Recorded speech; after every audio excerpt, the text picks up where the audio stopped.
सपकाळ असं म्हणालेले आहे, शिवाजी महाराजांचा एवढा सन्मान टिपू सुलतान यांना दिला पाहिजे असं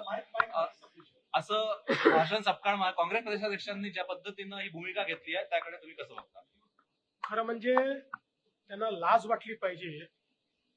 टिपू सुलतान सारख्या नराधमाची तुलना छत्रपती शिवरायांशी करण्याचं जे त्यांनी काम केलेलं आहे अतिशय निंदनीय आहे.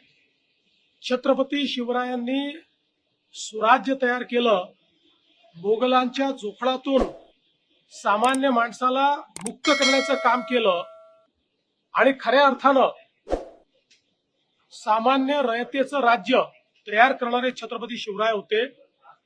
आणि त्याच वेळी हजारो लाखो हिंदूंची हत्या करणारा टिपू सुलतान याची तुलना करून दोघांनाही सारखा सन्मान द्या म्हणणं यापेक्षा जास्त लांगुल चालन, जोडे चाटणं हे या जन्मात मी बघितलेलं नाही. आम्ही हे बिलकुल सहन करणार नाही. टिपू सुलतान आणि छत्रपती शिवरायांची तुलना केली याबद्दल त्यांनी माफी मागितली पाहिजे.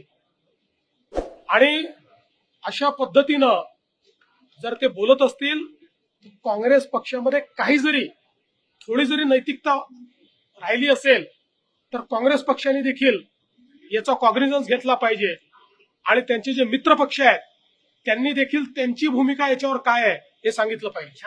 टिपू सुलतानच्या संदर्भामध्ये बोलताना जो समकक्ष शब्द निघाला त्याचा गैरअर्थ लागून हिंदू मुसलमान करण्यामध्ये पटायत असलेले बीजेपीचे देवेंद्र फडणवीसांपासून सर्व बीजेपीची ट्रोल टीम जी आहे ती आता मागे लागलेली आहे. मुळामध्ये त्याचा अर्थ असा आहे की जर छत्रपती शिवाजी महाराज स्वराज्य स्थापनेसाठी रयतेला मोकळा श्वास देण्यासाठी ज्या पद्धतीनं मोगलांच्या विरोधामध्ये लढले, सर्व शहांच्या विरोधामध्ये लढले, त्याच पद्धतीनं टिपू सुलतान हैदर अली इंग्रजांच्या विरोधामध्ये लढले.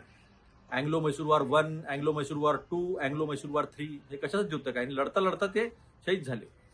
त्यामुळे त्या अनुषंगानं स्वराज्याची प्रेरणा असलेल्या आणि शत्रूच्या विरोधात लढण्याची जी भूमिका होती, समान शत्रू, त्या भूमिकेच्या अनुषंगाने तो शब्द वापरला गेलेला होता. पण हिंदू मुस्लिम याच्यामध्ये पटाईत असलेले विजेचा दर का वाढणार आणि तो आम्ही वाढू देणार नाही हे नाही सांगणार, शेतकऱ्यांची कर्जमाफी कधी करणार ते नाही सांगणार, रोजगार निर्मितीच्या अनुषंगाने मागं पडले ते नाही सांगणार, महागाई वाढलेली त्या विषयावर बोलणार नाही. मात्र असा विषय ज्याच्यामध्ये थोडंसंही हिंदू मुस्लिम करायला भेटलं की लागलीच तुटून पडतात. त्या सर्वांचा निषेध आहे, कारण की सामान्य जनांशी यांना काहीही देणं घेणं नाही.